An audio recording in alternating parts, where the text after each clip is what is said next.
Let's talk about the midterms, the ups, the downs. We had the case against James Comey dismissed. We have Steve Deace, Bill Jacobson. What a show tonight on I'm Right.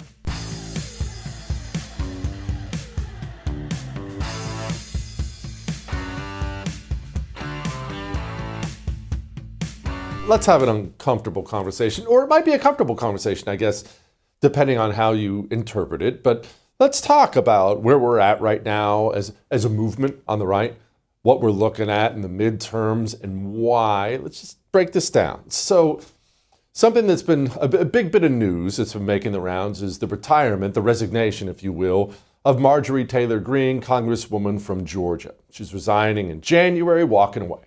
All right, that's one story. Not going to focus on that specifically, but there are reports out there, Punchbowl News, saying there will be more resignations coming soon. I will tell you on a personal level, I had a text exchange with a congressman last week, and it started out with him texting me 3 words. What? 4 words. 4 words. I hate it here. That's what he said. Sounded very much like a man who wanted to walk away, wanted to retire. And this guy's one of the good ones, wanted to walk away, wanted to retire. Okay? We only have a slim majority. After Marjorie Taylor Greene walks away, it's going to be about 3 seats. If we get too many resignations, the Democrats may have the House of Representatives before the midterms. All right. So this is bad, and we'll come back to the bad in a moment. But let's pause for a moment. Right now, I'm getting this impression, and I'm going through this as well, that we're pretty down right now on the right. We're down on things. We're down on the way things are going, on what's been done, what hasn't been done. We're going to lose the midterms. We're going to get crushed. We're pretty down on things. And as we're about to discuss, we may get crushed in the midterms, but do keep this in mind in politics. I've been in politics for 20 years. Interested in politics in 20 years. I was just a fan for most of my time, but I pay attention the same way you pay attention. In politics, it matters, so we care a lot. That's why you're into it, right? That's why you're sitting here watching me on I'm Right. That's why I consume the news the same way you do. The stuff matters. It's important for the direction of our country, for the country we're going to leave behind. It's important. And because it's important, we get emotional about it. And because we get emotional about it, we tend to go through highs that are too high and lows that are too low. Because we care, right? We care. You ever been in a relationship, especially early on? Boyfriend, girlfriend, that he doesn't call. It's the end of the world. You had one good date. We're going to get married and be married for 60 years.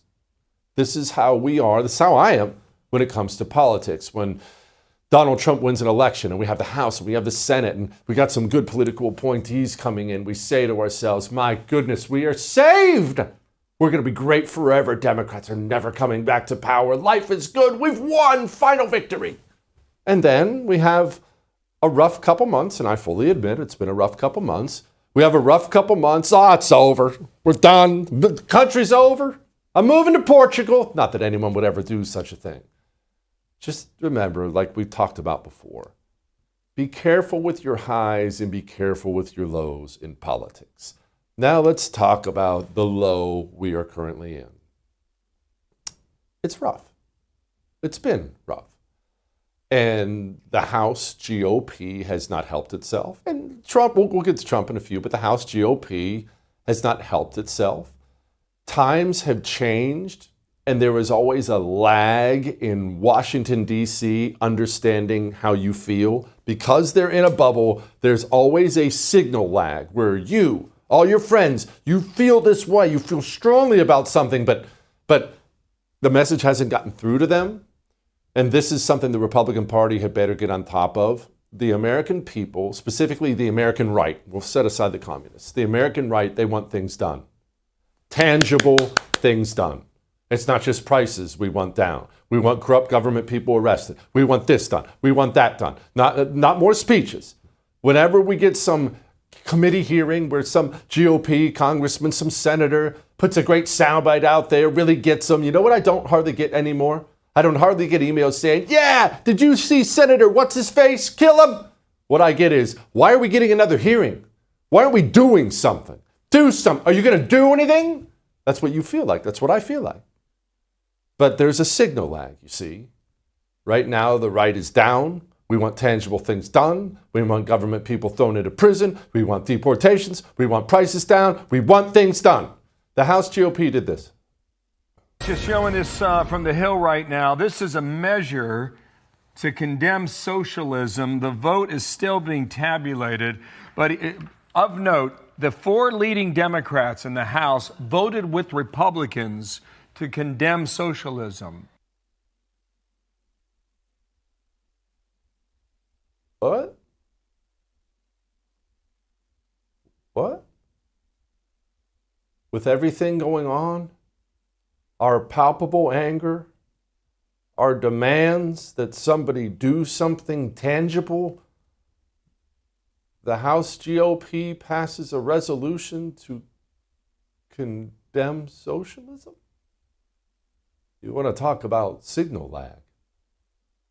Maybe they thought they were going to get a pat on the back, some applause for that. I've never seen the right so angry.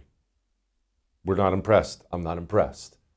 It's been a down couple months, and that GOP doesn't seem to figure out how to fix itself.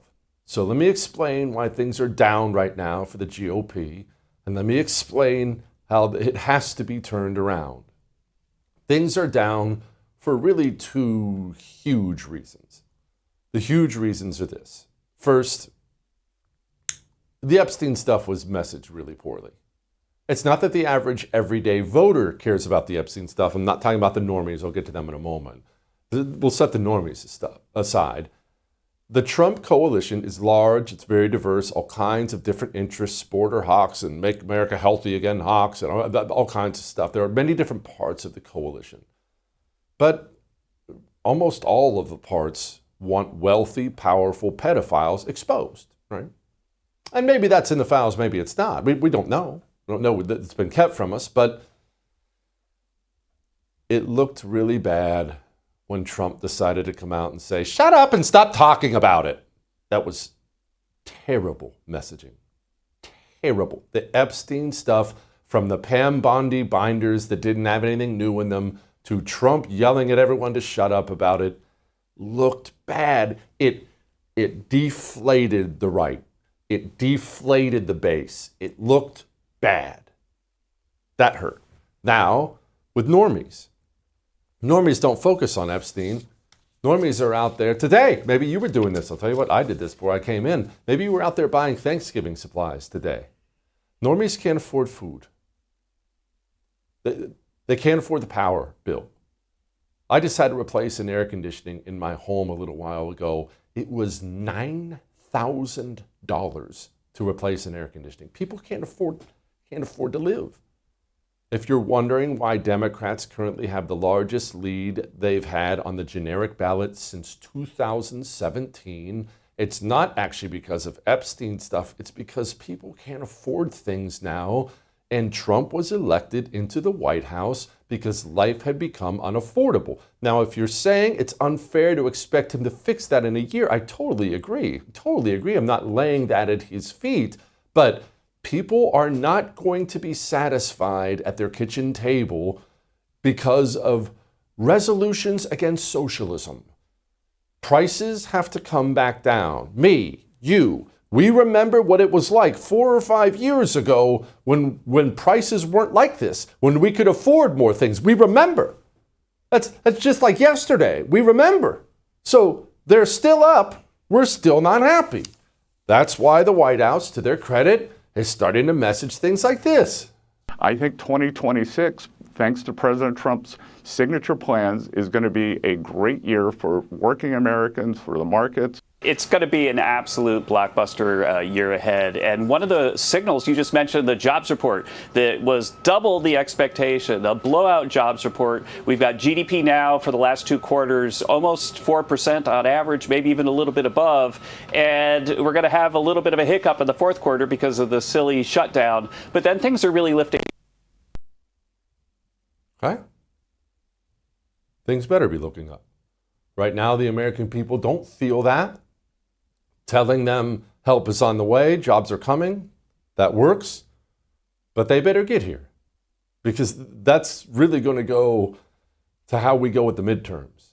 If people still feel down about jobs, about the economy, about inflation a year from now, next November, we're going to get our teeth kicked in. Now back to the right. Remember when Pam Bondi came out, the James Comey stuff? Remember when she said this? People have to be held accountable. No one, Sean, is above the law. No one is above the law. And you will be held accountable. And, you know, a very liberal grand jury in one of the most liberal jurisdictions in the country just indicted James Comey. Now, we know, of course, we have to go to trial. We'll have a great trial team. And everyone, of course, is innocent until proven guilty. However, we are going to trial in this case, and this is just the beginning. Yeah, judge just dismissed it. Judge, one of these commie judges, just dismissed the James Comey stuff, the Letitia James stuff. And I know Pam Bondi, look, she went to the cameras after this, what she said. We'll be taking all available legal action, including an immediate appeal, to hold Letitia James and James Comey accountable for their unlawful conduct. What is your reaction to his statement? I'm going to keep going on this. I'm not worried about someone who has been charged with a very serious crime. His alleged actions were a betrayal of public trust. Right. Doesn't exactly fill you up with confidence that those two criminals are going to burn. So let's just have it out. A significant portion of the Trump coalition voted for Trump in part, not majorly, but in part, because we wanted to see powerful people finally go down for their crimes. Now, maybe we can make all the excuses in the world. This was a Clinton judge. It was this jurisdiction. But all that stuff may be totally justified. And we're going to get into the details of it with Bill Jacobson in a moment. But just like the vote to condemn socialism, we don't want more press conferences. We don't need more Fox News hits. I mean, those are fine, but it has to be followed up with tangible things. I know there's a DC to us signal lag, so everyone in DC watching right now, please hear my words. We need tangible things now. The days of emails, of these stupid text messages you send us all. I need help putting James Comey away. Send $15. We're tired of it. And you're going to deflate the base so badly that we're going to sit at home in November. I mean, I know you won't, I won't, but lots of it will. We have got to get this turned around. It's a down period of time. Not saying it's going to last forever, but we do have to turn it around. All that may have made you uncomfortable, but I am right. The great Bill Jacobson is going to join us in a moment to discuss the ins and outs, the legal stuff of all this. Look, at least you can sleep good every night. Up or down, you can sleep good.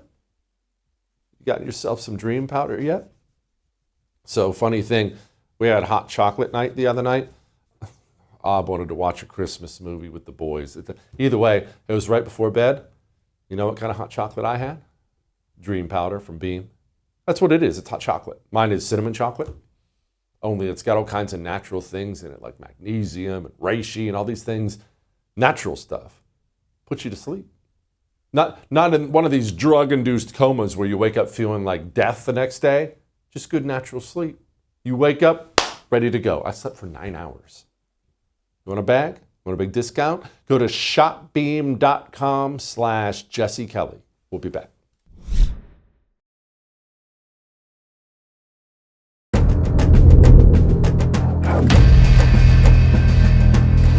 I'm grateful that the court ended the case against me, which was a prosecution based on malevolence and incompetence, and a reflection of what the Department of Justice has become under Donald Trump, which is heartbreaking. But I was also inspired by the example of the career people who refused to be part of this travesty. This case mattered to me personally, obviously, but it matters most because a message has to be sent that the President of the United States cannot use the Department of Justice to target his political enemies. Well, the message was most definitely sent, but I'm not sure that was the one. Joining me now, Bill Jacobson, founder of Legal Insurrection, law professor at Cornell. Bill, the message the base received is that nobody in power is ever going to be held to account ever. Everybody's got the vapors today. It's the end of the world. Now, maybe it is the end of the world. Maybe it's not, but I'm guessing you have a little bit more detail than that. The floor is yours. What happened? Well, nothing akin to what James Comey just said happened. Okay, this was not a ruling on the merits that he did nothing wrong. There's not a ruling that the president engaged in a vindictive prosecution. None of those things happened. This was an interpretation of a statute by a district court judge, which will, of course, be appealed, which said that the prosecutor who conducted the grand jury and approved the indictment or presented the indictment had not been properly appointed pursuant to a statute for filling vacancies in U.S. attorney offices. And that's how the judge read the statute. I believe the judge is wrong. I don't think it will ultimately hold up if the Department of Justice goes the appellate route. But that's all that happened. Was this prosecutor properly appointed? Judge found no under a reading of the statute that I think is strained. Has to do with where you're unable, where there is a vacancy in a U.S. attorney's office, the Department of Justice, the president, can appoint an interim U.S. attorney. That was done. That appointment is good for only 120 days, and it then falls to the district court judges, believe it or not, to either continue that person or appoint a new attorney general, U.S. attorney. That was done. That U.S. attorney appointed on an interim basis by the judges resigned. So Trump made another interim appointment. This judge says you can't do that. He said you only get one shot at an interim appointment. That's not what the statute says. That's the way she read the statute, fairly convoluted discussion of that. And I don't think it holds up. And so that's really what this is about, is how are you going to read the statute? Once there was a vacancy, could Trump then make a second interim appointment? That's all this was about. Now, it has huge implications because it gives someone like Comey a platform to opine that he's an innocent victim of the big bad Donald Trump, even though historically it's just the opposite. Trump was the victim of Comey. And now it could go on appeal. It raises another legal question, which is now that the indictment has been dismissed, what they call without prejudice, so it could be brought again. Are they within the statute of limitations for Comey, which at this point has run out, and there's a question whether if you re-indict, it goes back to the original time period. So a whole lot of legal messes. None of it has to do with James Comey being vindicated in any way. How's all this apply to Letitia James? Because she also apparently got to go off scot-free. She just waddled away. Same underlying issue, except there's no statute of limitations problem. So there's really nothing to prevent at this point the Department of Justice from re-indicting her, which presumably they will do. And, they have a decision to make. Do they try to go that road? Try to re-indict using a different attorney in the U.S. Attorney's Office, or do they simply appeal it to win that victory? And that's just a procedural, strategic decision they will have to make. But Letitia James should be re-indictable. James Comey is re-indictable, but there's a question of how the dismissal of this indictment interacts with the statute of limitations. I think the government's okay there, but you never know, as we just found out. Okay, let's talk more broadly about judges, because Judge Boasberg comes up all the time. It's becoming pretty obvious, at least to me, that we're not going to be able to get true justice in this country unless we get some of these judges off the bench. But before we get to that, which apparently we're never going to get, can the Supreme Court step in and do something else? Like John Roberts, can he do something? Well, I think the Supreme Court can step in. I believe they have an inherent power to reassign a case. I don't know if they've ever exercised that, but I think that would be an inherent power that they have. They could remove a judge from a case. I don't think the Supreme Court has the power to remove a judge, federal court judge, from the judiciary, but there are various things they could step in and reassign a case to a different district, to a different judge. So I think there's a number of things, but that's a case-by-case basis. I think the bigger question that you're getting to is we seem to have an out-of-control district court level judiciary, not all of them by any means, but a lot of these, we're in the multiple dozens of cases that the U.S. Supreme Court has had to step in and stay or put a hold on injunctions issued by district court judges. This is really unprecedented.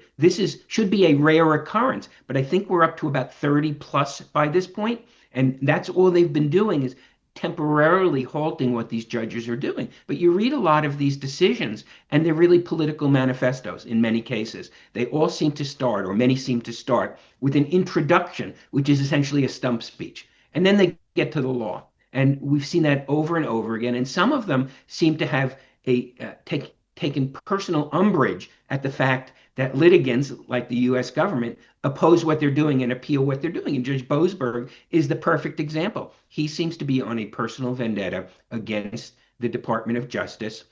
He is reinvigorating, even though parts of it have already been put on hold by the Supreme Court. He's reinvigorating his attempt to hold the Department of Justice in contempt of court based upon, remember, it seems like a decade ago, but it was only a few months ago, where he ordered them to turn around a plane in mid-flight that had some illegal alien on it they were trying to deport, and he's still trying to hold them in contempt, even though the Supreme Court's put a stop to it, as has the appellate court. He seems to be on a personal mission. This is really a problem. We give life tenure to district court judges to make them independent of the other branches. And that's, generally speaking, a good thing. But it presents a problem when you have a judge who goes rogue and becomes personally invested in winning the case for himself. And that's really what I think we're seeing in Judge Boasberg. But there's no easy way to deal with it. There really is no easy way to deal with it. Ah, what a pain. Bill, as always, thank you, sir. I appreciate you. Have a happy Thanksgiving. It's going to take time, all right? It's going to take time. We can't get the justice we need until the judges are gone. Right now, we don't have a GOP with the numbers or the stomach to get the judges gone. Let's keep slogging away, right? If you don't have the energy for this, that's just because you haven't been taking your chalk. Chalk's running a Black Friday special right now, right? You know that? I've told you before about male vitality stacks and female vitality stacks, the natural herbal supplements that have me full of pep all the time. But let's talk about this aspect of it. They have Chalk Lit powder, it's called. It's packed full of vitamins and minerals. You start your day with it in a glass of milk, a smoothie, something like that. If you go get a subscription right now during the month of November, they give out a free bag of it. It's a $99 bag, free bag of it. Chalk.com/JesseTV. Take advantage. Chalk.com/JesseTV. We'll be back.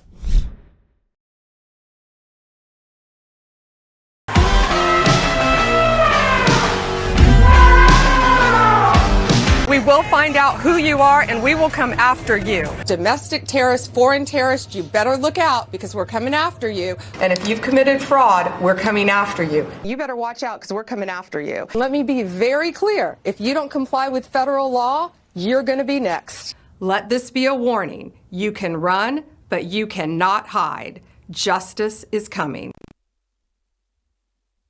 Big talk that doesn't get delivered on. Very similar to the Michigan Wolverines. Joining me now, Steve Deace, host of the Steve Deace Show. Steve, I don't know which disappointment we want to talk about first, Michigan or Pam. It's really, the floor is yours, but. Listen, brother, I know it's been about 2,194 days since y'all have beaten us, but who's counting? Apparently I am. Listen, Pam has been she's just been a colossal disappointment. And if you knew Pam Bondi's political arc before disappointment, you would not be surprised. She's largely spent much of her time in the Republican Party's more establishment side, more Romney side of things. And I think it just kind of figured out, there's a lot of Republicans in the last few years, Jesse, that have cynically figured out that if they genuflect to the personality of Trump on a few things, they can advance their careers beyond what their worldview stated they deserve. Sort of a reverse Peter principle, if you will. You rise to the level of your own slurpage, and she's indicative of that. Now, my hope is, when they brought Andrew Bailey in underneath her a few months ago, that they were setting him up to take her place. Andrew Bailey is the former Attorney General at Missouri, did a great job there. He's the one that I believe got Anthony Fauci under oath in that incredible deposition. I'd urge every member of your audience to go back and read from a couple of years ago. He has to be an upgrade just by the process of osmosis. I mean, he doesn't have to even be good at this, but the current meme going around of Pam Bondi, and it says, I seriously thought about arresting somebody recently, is a pretty good summation of what the entire year of this DOJ, from her to Cash's FBI, what really just, to me, the biggest disappointment of this year. And I don't even think there's a close second. Steve, I've heard the same rumors, Brianna Morello and others reporting that Andrew Bailey may be bouncing her out, which would be just fine from me. Honestly, while I'm really down on her and the DOJ in general, that at least should tell us that the Trump administration is sensing that we need tangibles, right? We don't need another press conference. We don't need another resolution condemning socialism. The right has had just about enough of that. Someone better be in an orange jumpsuit. I don't disagree. I mean, and I think, there's a tension here, brother, in that, clearly from the way that Trump laid down markers right after the election. I mean, go back to election night. If anybody could have taken, an obnoxious victory lap, they literally tried to murder the guy after they tried to put him in prison, and he beat him anyway. And instead, on election night, he really did not make it about himself at all. He talked about RFK Jr. and the people he wanted to appoint and what he wanted to do for the country. In sharp contrast to his first term, you remember the first big fight we had in his first term was over whether more people came to his inaugural than Barack Obama's. And then he came right out with a serious policy agenda and acting on it executively, again, in sharp contrast to the first term. I think clearly he wanted to demonstrate, listen, I learned some lessons. I'm ready to govern. I'm ready to lead. And I think particularly the first 6 months of this first year were really, really strong because of that prep. And what was the other big criticism of the first term? The revolving door of people in and out. Remember Anthony Scaramucci and Omarosa when they were a thing for 10 minutes, right? And so I think that, especially for a high profile position like AG, you don't want to make it look like, I'm throwing that person out right away the first time they disappoint me. And then that narrative again that, we're kind of unsettled and don't know what they're doing. But I mean, at this point, I got to be honest with you, Jesse. I just think Kash Patel's lying to me every time he talks, either commission or omission, like every single time. Okay. His body language, like on every statement, is terrible. Pam Bondi's inaction has been terrible. And I think now those two people have gotten almost an entire calendar year. I can't believe there's anybody who thinks that they have not been disappointments. I think I would just move on. Okay, Steve, now obviously I'm feeling what you're saying. Everyone watching is feeling what you're saying, that we try to attempt this. Are we asking too much? Meaning, even Pam Bondi, who I'm not a fan of, what's she supposed to do about the fact that a communist judge was installed and tossed it? That all these systemic, what a great word, systemic things have been put into place to make stopping the system, changing the system, maybe not impossible, but slow and very, very difficult. And maybe after a year, are we getting too impatient too fast? I think that's on a case-by-case basis, because you're right. There is a systemic problem here. But to me, this woman's credibility was hit the 2-minute warning in February when she took a lot of our brightest influencers and basically provoked them to tarnish their own credibility with the stupid binders of the Epstein files. And the whole thing's been just downhill from there. How many times did she go on Fox News in the nights prior to that event back in February to say, they're on my desk right now, I'm examining them right now. The target, it's a target-rich environment of people that could be arrested, and maybe arrested so that you don't have to go through a Trump or a Democrat-appointed judge or a D.C. court How about, let's, the FBI is under her purview as well. You have these heroic whistleblowers like my friend Stephen Friend that we were told on August 27th we're all getting reinstated, and now there's been no further action or announcement on that whatsoever. I mean, there's just been too much dishonesty and too much incompetence that I think that, you've reached a point of diminishing returns here. And if anything, maybe you've set a successor up to be successful in light of the systemic challenges we faced with the swamp, like you just said, because the current rate of accomplishment is so low. I think you've just got to cut and run. I think if she were a stock man, you got to pump and dump. You got to move on. I mean, this just isn't going to work. You can't go into another calendar year with this. Okay. Steve, everyone, right? The midterms are starting to be on people's minds right now because we're a year away. And the general feeling is, Trump has basically said it himself, that we are going to get our teeth kicked in the midterms. Generic ballot looks bad. Prices are still too high. All the stuff that's true. Can we change that? Can we reverse it? Can it be done? Is it possible? It is. Now, there's only certain factors we control here. All right. And you can lose the generic ballot 4 or 5 points and still get close to a stalemate, provided you hold on to the balkanized parts of the country that are in your favor. And this goes back to the conversation we just had.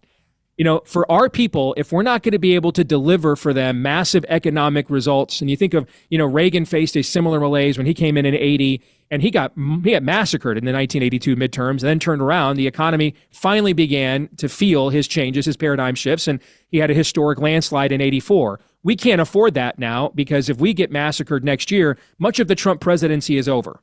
Trump will be facing impeachment every day. The cabinet appointments we love the most, Hegseth, RFK Jr., all those people, they're all facing impeachment inquiries every single day. Much of the domestic agenda, whatever you think should have is too slow, it grinds to a complete halt if we lose. So we have to control what we can control.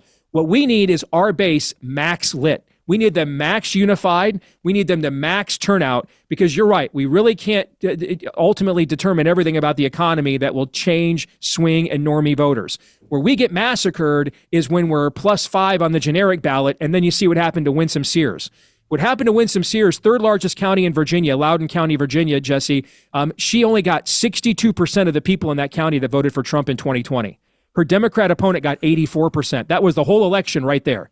We have to turn out our base. If we cannot deliver mass economic records, then the other stuff our base cares about the most, transparency, accountability, election reform, that's the stuff we have to deliver on, so that our base, because what happens is our base looks at that and says, we're already going to lose anyway, so screw these guys. They didn't get me what we want. I'm staying home, and Trump's not on the ballot anyway. And that's how the entire nation begins to look like the Winsome Sears race. That cannot happen. We have to control what we can control. What we can control is delivering on some of these things I just mentioned: transparency, accountability, election reform, delivering on those things for our people. And then ultimately, you do whatever you can with the economic messaging.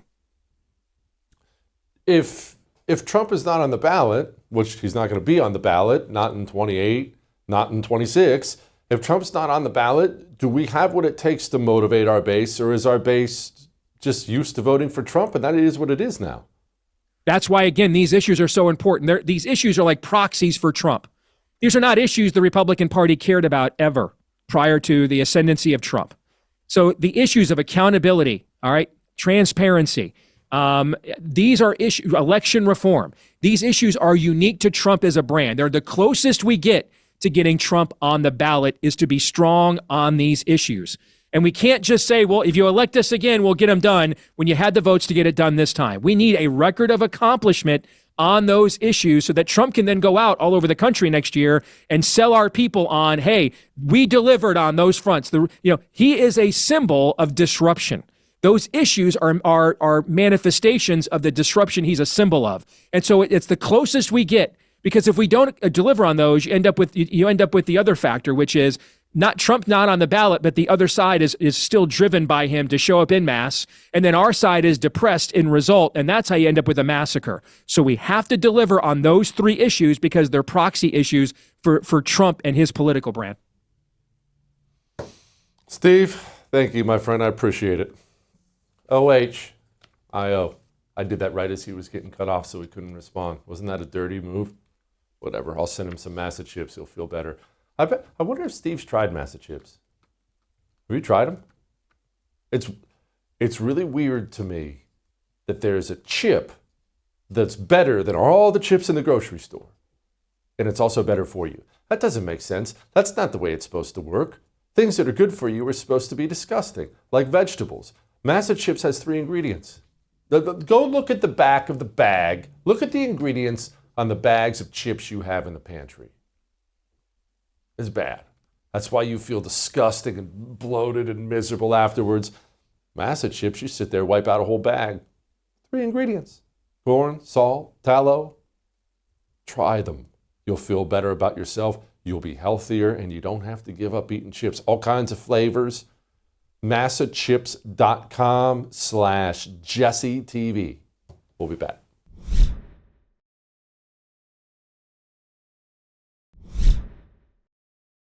Thanksgiving is here. I'm excited, but I wanted to remind you, this is your yearly reminder that turkey sucks. You're not under any obligation to serve a gigantic dried out bird on Thanksgiving. There's a reason you don't eat turkey any other day of the year. You don't have to act like it's special. We can stop pretending. But there is something that is special. Would you like to know how to make it? Here it is. Okay, now it is time, because it's Thanksgiving season, it's time for a little homemade tutorial on Jesse Kelly's world famous burgers with me, of course, Jesse Kelly. I felt the need to do this. I felt an obligation to do this because of how many people are going to eat turkey this Thanksgiving. Ditch the turkey, have Jesse Kelly burgers. Everyone will thank you for it. Nobody's going to be eating these burgers and saying, oh my gosh, what I'm really craving is dry meat. So just do this right.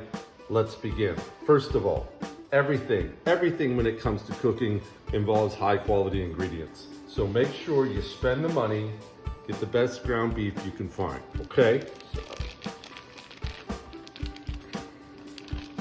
Boom, there.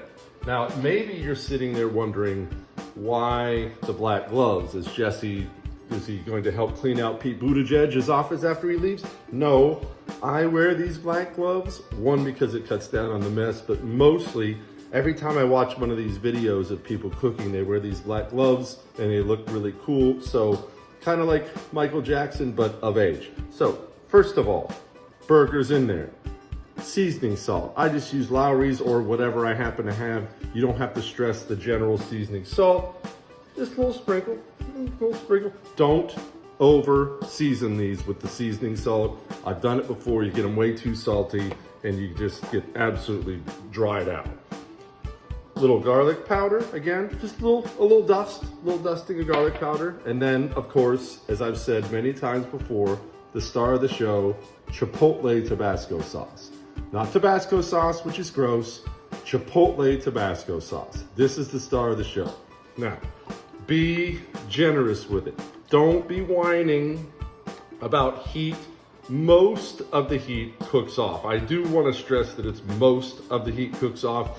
If you're one of these sensitive people, gingers, Canadians, you can't handle any kind of a heat, then you might get a little extra spice. But for those of us normal people, you should have just the appropriate amount of spice. Now's when the black gloves really come in handy. Now, we mix.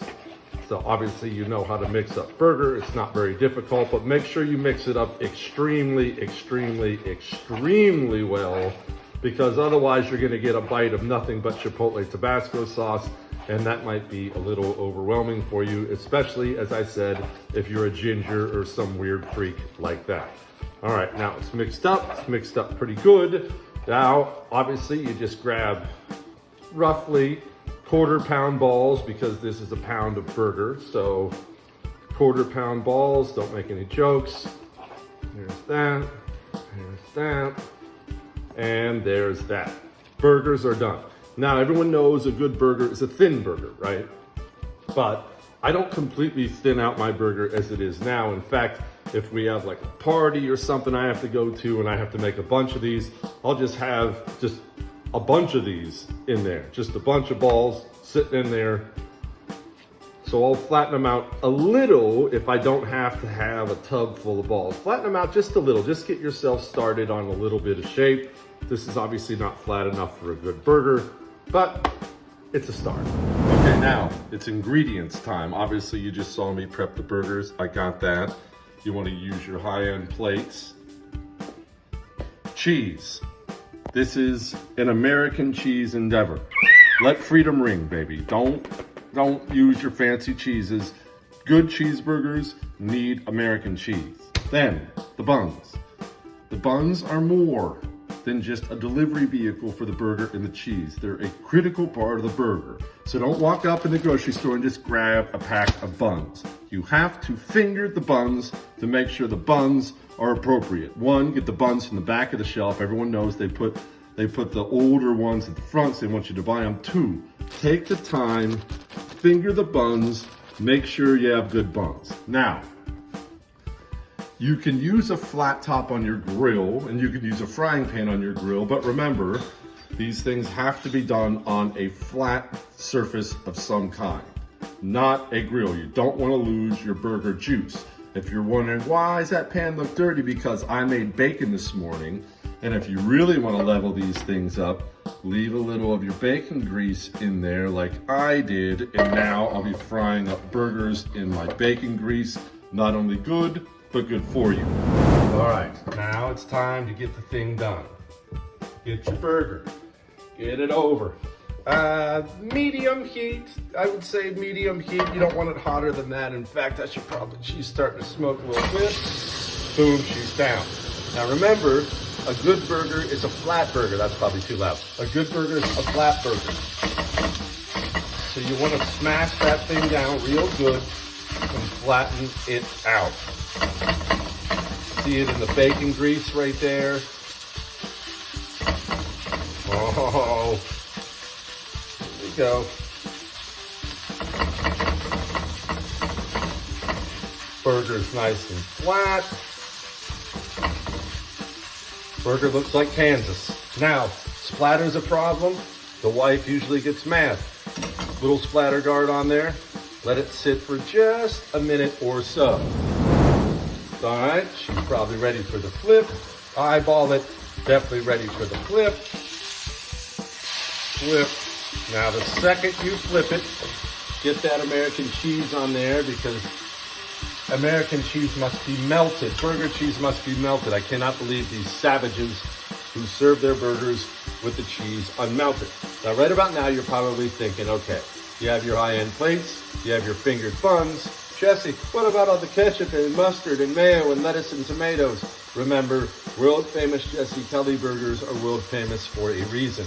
They don't need anything. No condiments, no vegetables, no nothing. You don't need any of that. And look how fast that American cheese goes to work. Boom. Burger is done. Burger is scooped. Burger is bun. That is ready to enjoy. You're welcome.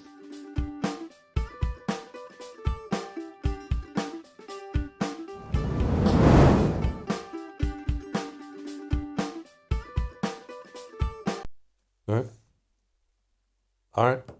We'll lighten the mood next.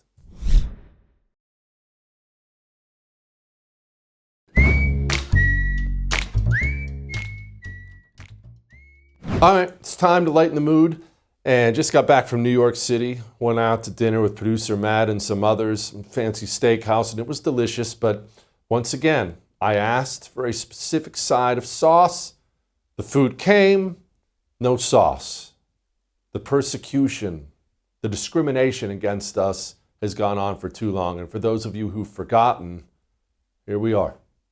Have you been denied a side of sauce at a restaurant? Did the waitress promise you your ranch but left you with nothing? You have been wronged and you deserve justice. They took your order, they took your trust, they took your money, but they didn't bring you your sauce. They left you without your dip. Don't let them get away with it. Join the Dip Defenders at dipdefenders.com. We're the hard-hitting team that fights for you, your condiments. When the wait staff won't, we do. We've recovered millions of ketchup packets, ranch cups, and hot sauce bottles for clients just like you. You deserve to be treated like a human being. Don't wait. Join Dip Defenders now and get the sauce you deserve. Plus, for a limited time, you can learn to make Jesse Kelly burgers as well. dipdefenders.com, because dry food is a crime and we are your justice. Join now and subscribe. Results not guaranteed. Sauce availability subject to restaurant cooperation. Dip Defenders not liable for soggy fries. I see them all.